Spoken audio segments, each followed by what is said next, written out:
palabra el senador José Clemente Castañeda Jueflis, de Movimiento Ciudadano, hasta por 10 minutos.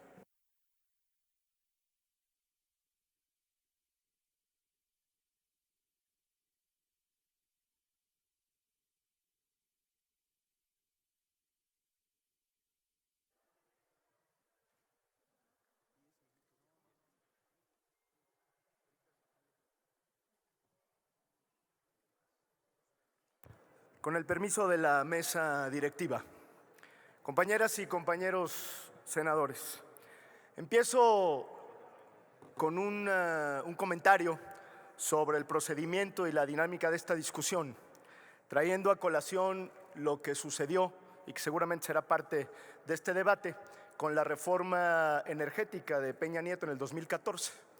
Y se han hecho muchos comparativos de contenido y de forma. Me concentro nada más en la forma, después iremos al contenido. En aquella ocasión, dígase lo que se diga, esa discusión duró 9 meses y eran 9 leyes. Se tuvo la oportunidad de dividir esta discusión en 4 dictámenes y la discusión duró una semana entre comisiones y el Pleno.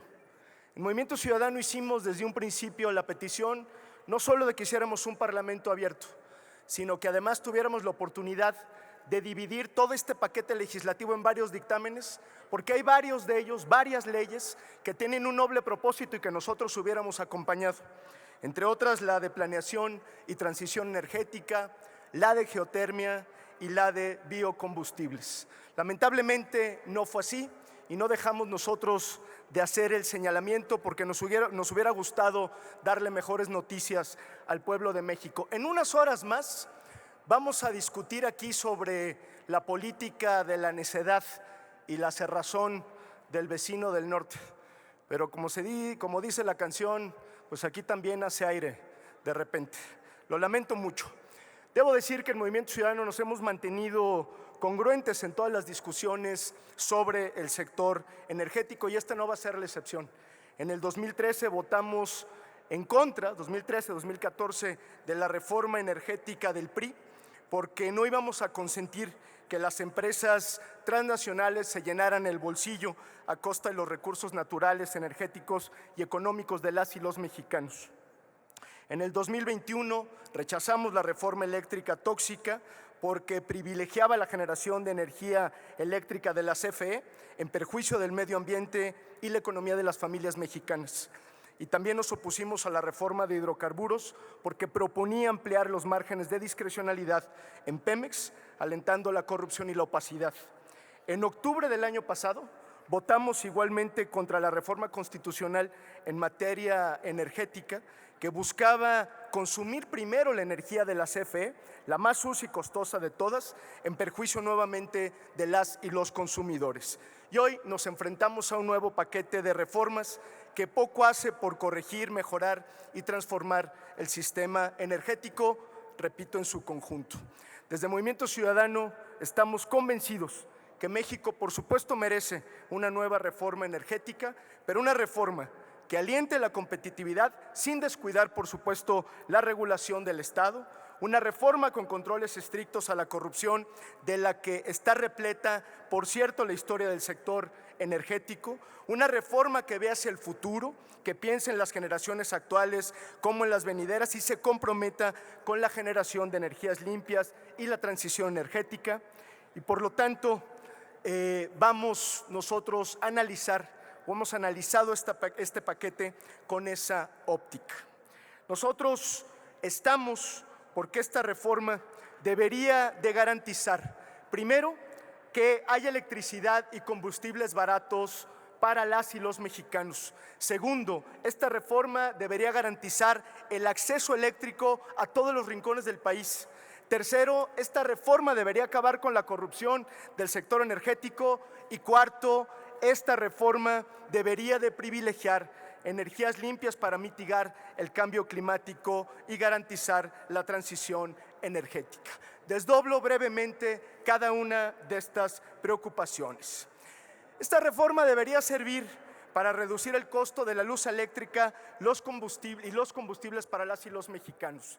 Y podemos entrar en todo un debate si en términos nominales o en términos reales las familias mexicanas pagan hoy más por la electricidad y por la gasolina. Nuestra posición es que sí, y para muestra un botón. ¿Qué ocurrió, pregunto yo, con la promesa de Morena de bajar el precio de la gasolina a 10 pesos? Hoy cuesta más de 24 pesos el litro. Y la pregunta que yo hago es, ¿cómo pretenden bajar el precio de los energéticos si siguen priorizando a Pemex y a la CFE, que son empresas profundamente ineficientes?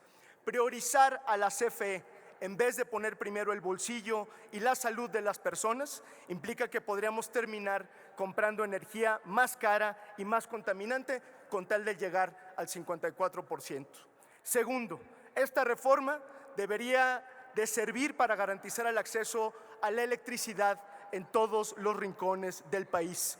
En México no existen datos claros que permitan dimensionar el número de habitantes en situación de pobreza energética, pero se estima que cuando menos 14 millones de personas viven en estas condiciones.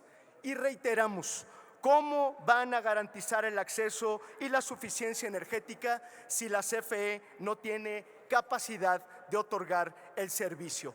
El año pasado, compañeras y compañeros, 21 entidades de la República sufrieron apagones derivados de la política energética del gobierno.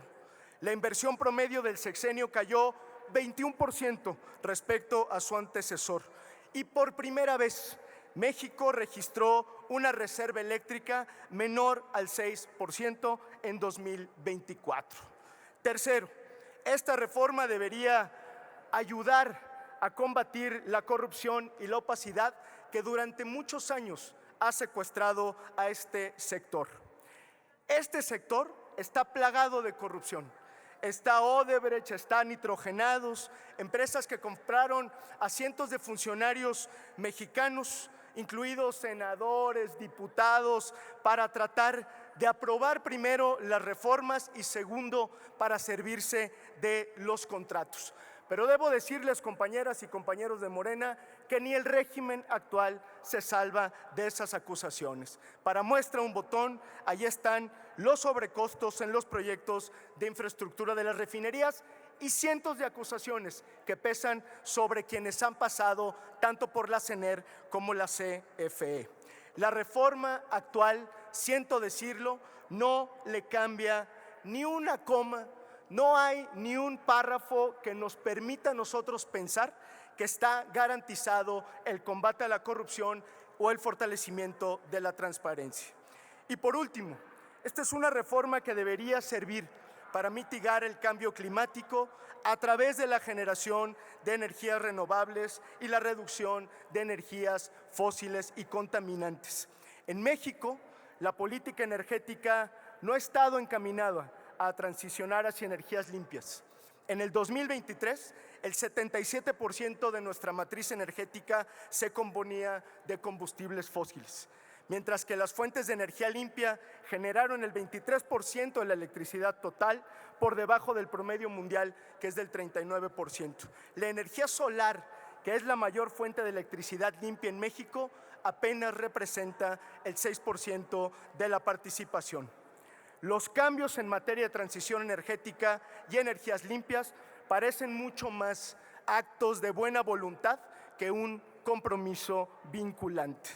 En resumidas cuentas, como podemos advertir, persisten las grandes preocupaciones que señalamos ya durante la discusión de la reforma constitucional de octubre del 2024.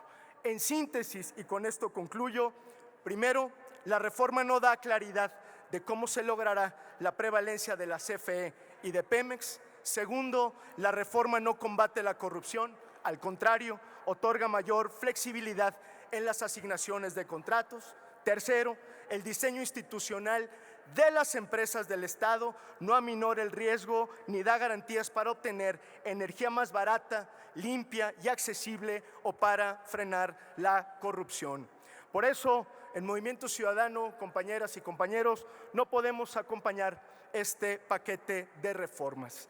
México, lo reiteramos, como siempre, merece una reforma que vea por la economía de las familias, pero sobre todo por la salud de sus habitantes y sobre todo el bienestar de las próximas generaciones.